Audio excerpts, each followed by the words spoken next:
How's it going, ladies and gentlemen? My name is Cal Knight here at Benison Watch Company, and I am a watch collector, enthusiast, investor, and just a fan of haute horology.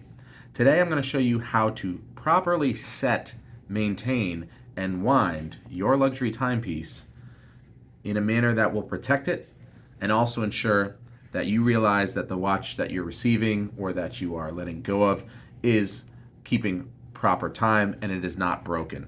So often I've seen folks who have called or reached out who have said they think their timepiece has an issue or is broken when in fact there's really no issue.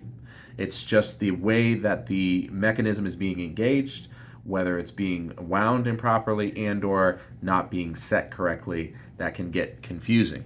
And it makes sense, especially if you haven't had certain types of brands or certain models over the years. So we're going to cover a few ranges of models here that will give you a really good baseline of what to expect and how you can properly check your timepiece to see if it's keeping time, to see how to set it and not damage the mechanism while doing so. Okay, so let's take a look. All right, so we have quite an array of pieces here, and the most familiar of them all is perhaps a Rolex Sport Edition model. Now this is the Daytona Rolex, and this is a luxury Sport Edition piece and model. Most Rolex is going to be engaged in the same type of way, except for pieces like the Sky Dweller, which can be actuated through the command bezel ring. If you're getting a Rolex, you're usually going to set, wind, and engage the mechanism through the crown. Now that's a majority of the way this Swiss haute horology type pieces are engaged, but there are obviously anomalies. Sometimes you will see mechanisms on the side of the case, pushers, buttons that will engage some of the functions or complications, as they are known, when you are getting used to your timepiece. So on this classic Daytona, I'm going to show you not only how to wind and set this automatic timepiece, which will work for most of the timepieces you have, especially with chronograph functions, but there's a few unique features, and then we'll go to other types of pieces as well. So when you are engaging the mechanism and setting the watch, the crown should always be in the locked zero position, okay? So the zero locked position is the position where the piece can be worn safely and not have any issues. In order to open and set and engage this piece, you're going to gently unscrew the crown, which this is the crown, counterclockwise until you hear a light pop, just like that. So you don't want to force this. This is something you can use. I like to put my finger right here and then my thumb gently moving the mechanism like a roll. Some people will use their fingers. Some people will do a different type of approach, but that's the gentlest and the most effective, especially with these tiny crowns.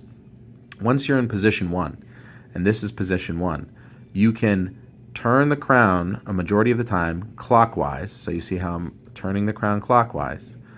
And 40 full turns, big turns, will typically give you a full power reserve and wind on your timepiece.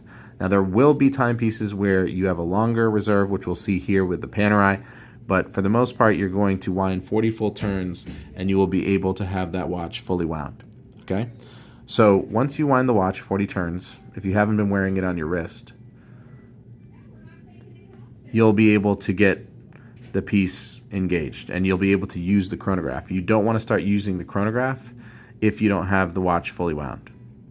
So we're in position one, we've wound the watch, and now we're going to do a gentle pop to position two, in this case, because there's no quick set on the date, to set the time.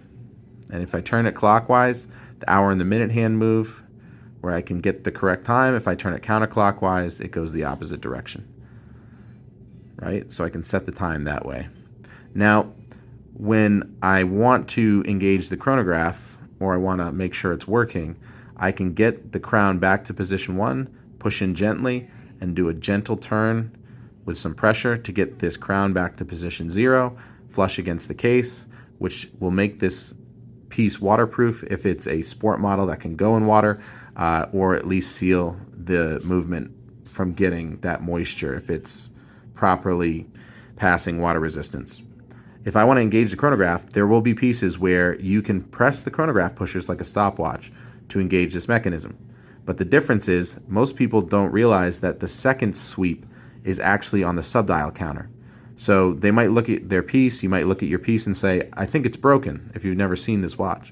And the truth of the matter is it's not broken. It's actually moving at the 60-second sweep, like you can see in this lower subdial at 6 o'clock.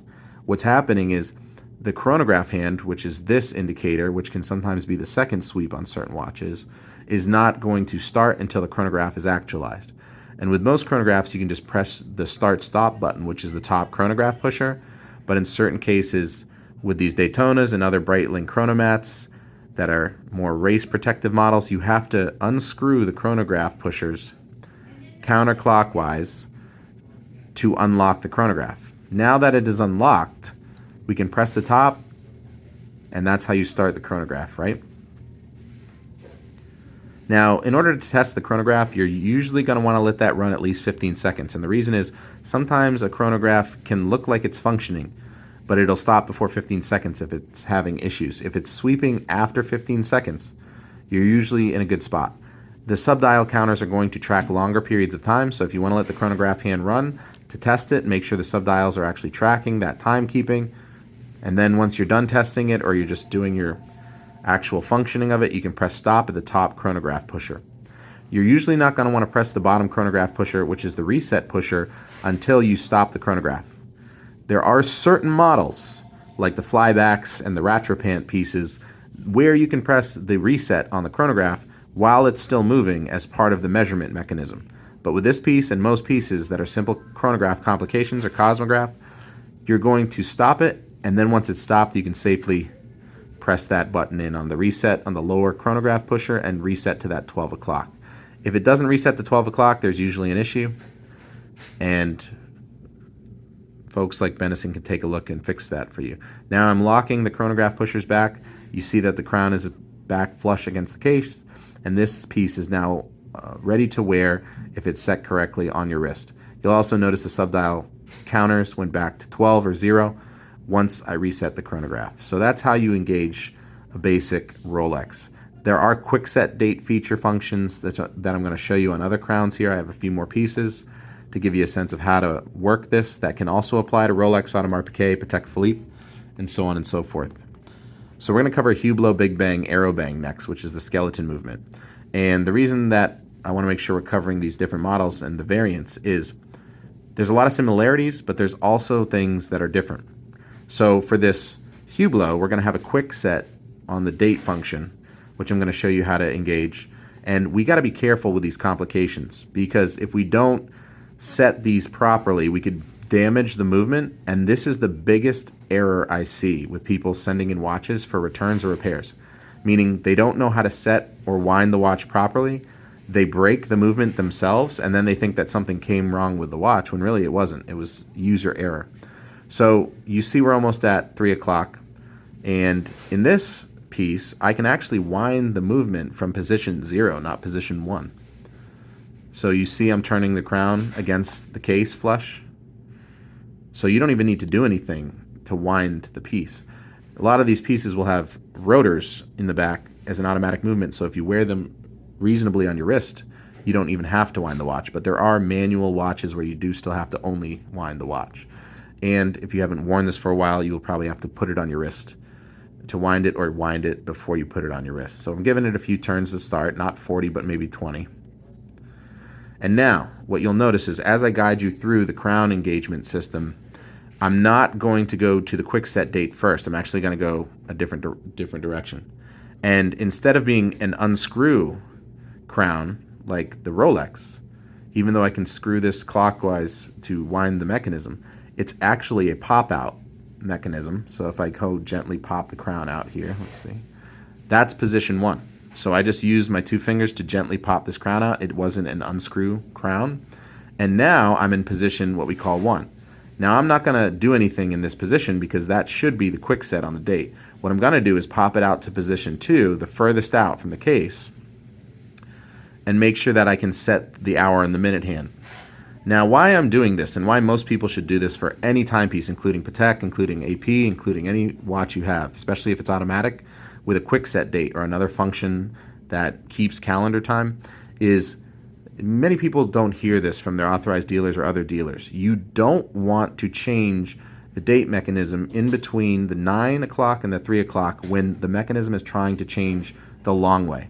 And the reason is too much pressure gets put on the springs, like the mainspring, and it can break, it can snap. So the safe way to engage this is to actually, I tell people, keep the hands below in the southern hemisphere of the dial first, and then you can go back to the second position, or position 1 in this case, right? And now you can set the quick set on the date. So if I turn this clockwise, you see the date turning, which is a cool feature of the Hublot. So if it's the 8th, what I'll usually do is go to the day before to be safe, 6, 7, go back out to position 2, which is the furthest from the case, and now I will manually long turn the date to make sure I get the proper time and I don't have to go back around and, go through all the calendar days. And at the same time, you're safe because you're not in a position where you're breaking the mechanism and you're getting it close to this. Now look, as I slowly approach that 12 o'clock, look what's happening.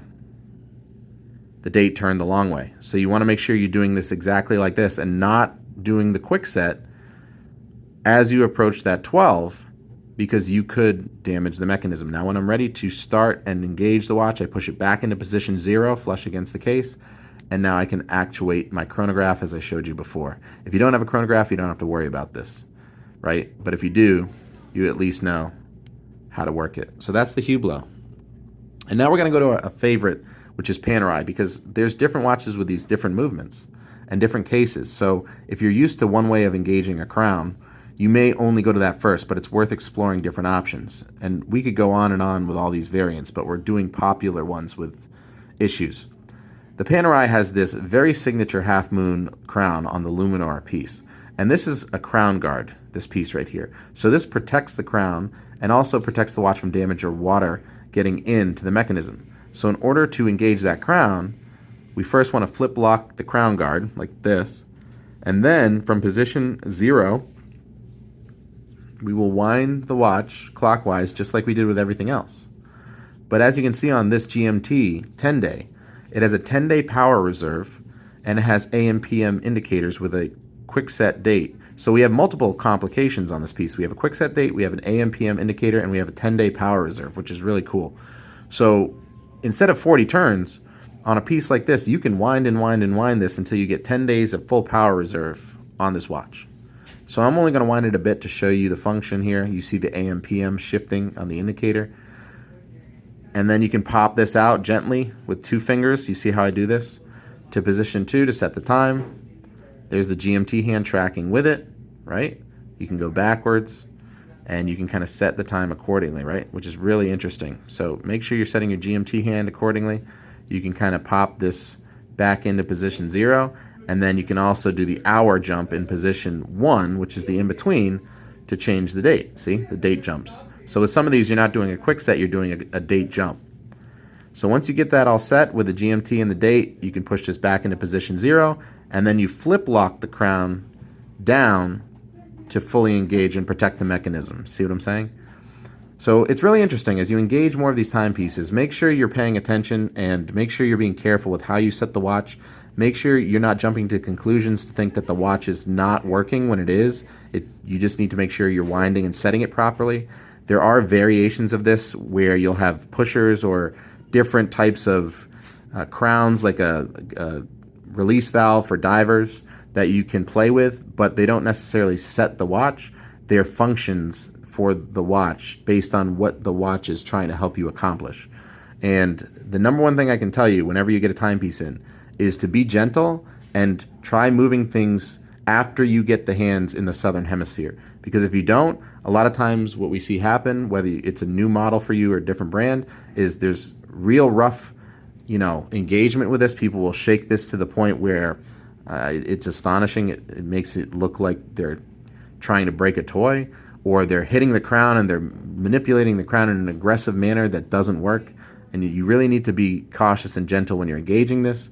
It's usually that pull out, push in, unscrew, screw system engaged through the crown mechanism, and then there are locking and protective devices. Okay? So hopefully that helps you guys on your journey of horology. We'll be here to share more information and give you guys the content you want to make best use of and enjoy your lovely timepieces. So like, share, subscribe, stay tuned, and we have a lot more coming your way. Okay? Take care.